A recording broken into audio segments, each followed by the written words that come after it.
হেলমেটের সাথে যেটা mobile holder বা স্ট্যান্ড যেটা আছে সেটা কিভাবে ফিটিং করতে হয় বা এটা কোথা থেকে পাবেন, কিভাবে কিনবেন সেটা আপনাদেরকে বলবো আর ফিটিংটা করে দেখাই দিব।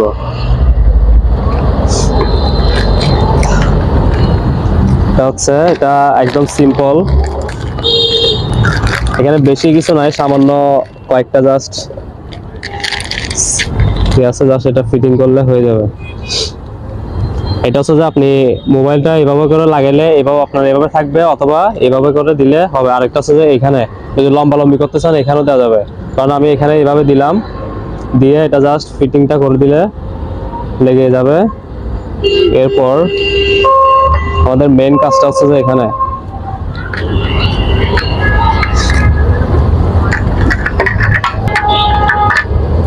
এখানে আমাদের 3টা ফিতা আছে টোটাল। এখানে এক একটার সাথে যে আমরা স্কুল ব্যাগে যেরকম কতগুলো ক্লিপ থাকতো ওই টাইপের ক্লিপ।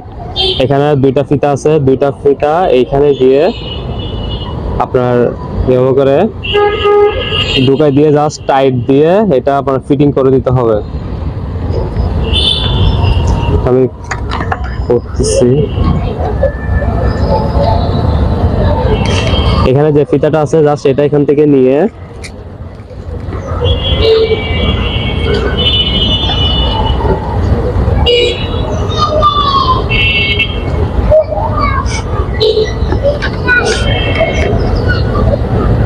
জাস্ট এটা একদম যত সম্ভব টাইট, একদম ফুল টাইট দিয়ে তারপরে এখানে একটা ক্লিপ আছে, জাস্ট ক্লিপটা চাপ দিয়ে লাগাই দিলে হবে। এখানে আরেকটা আছে ফিতা, এটাও লাগাই দিই।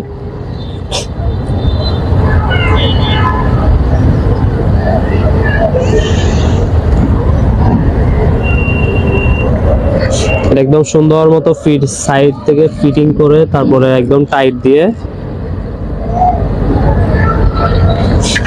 এদিকে দেখেন, একটু এদিকে আসেন। একদম 2 হাত দিয়ে একদম যত সম্ভব টাইট দিয়ে জাস্ট এটা চাপ দিয়ে লাগাই দিলে ফিটিং হয়ে যাবে। এখানে এটা একদম শক্ত হয়ে গেছে। আপনি চাইলে আপনি মানে একদম বেশি টাইট দিয়ে তারপরে এটা ক্লিপটা লাগাই দিলে একদম ফিটিং হয়ে যাবে। এটা একদম নড়তেছে না। তারপর হচ্ছে যে জাস্ট এটা এখানে আরেকটা ক্লিপ আছে, আর এটা হচ্ছে যে এইভাবে এখানে বসাই দিবেন, মাঝখান বরাবর জাস্ট এটা বসাই দিলে হয়ে যাবে। এটা আমি এইভাবে লম্বা লম্বি করে দিছি। আপনি চাইলে এইটা এই অংশটা খুলে এখানে লাগাইলেও আপনি এইভাবে করে দিতে পারবেন বা এইভাবে দিতে পারবেন। তো আমি এটা হচ্ছে যে সুবিধা এদিকে, তো আমি এটা জাস্ট লাগাই দিয়ে এই অংশটা হচ্ছে যে এই যে একটা স্টিলের মতো আছে এই অংশটা থাকবে এই সাইডে, আমি এটা এইভাবে দিয়ে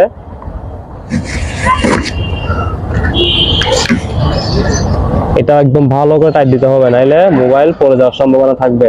যতটুকু সম্ভব একদম ফিটিং করে তারপরে মোবাইল জাস্ট এখন এটা এভাবে করে ক্লিপ দিয়ে জাস্ট এটা একটু তুলে ফিটিং করে লাগিয়ে দিলে হয়ে যাবে একদম ফিটিং। জাস্ট এটা এখন করে লাগিয়ে দিলে একদম মোটো ব্লগিং এর সেটআপটা ফুল সেটআপ এটা হয়ে যাবে। খুব সুন্দর মতো আপনারা চাইলে আপনাদের মোটো ব্লগিংটা শুরু করতে পারেন। আপনাদেরকে বাইক রাইড করে দেখিয়ে দিয়ে আসলে ভিউটা কেমন আসতেছে মোবাইলে, সে কি ভাব আসতেছে নাকি ও কীরকম আসতেছে আপনারা ভিডিওটা দেখলে ধারণা পেয়ে যাবেন। এখানে আপনাদের মোবাইলের সর্বোচ্চ এফপিএস টা আপনারা সেট আপ করে নেবেন।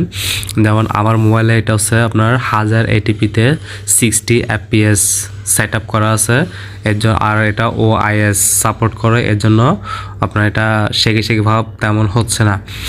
যাদের 30 এফপিএস থাকবে তাদেরটা একটু শেখি ভাব থাকবে। আপনারা চাইবেন যে সর্বনিম্ন 60 এফপিএস সেট আপ করার জন্য 1080p-তে 60 এফপিএস। 4K এর মধ্যে খুব কম মোবাইলেই 60 এফপিএস থাকে।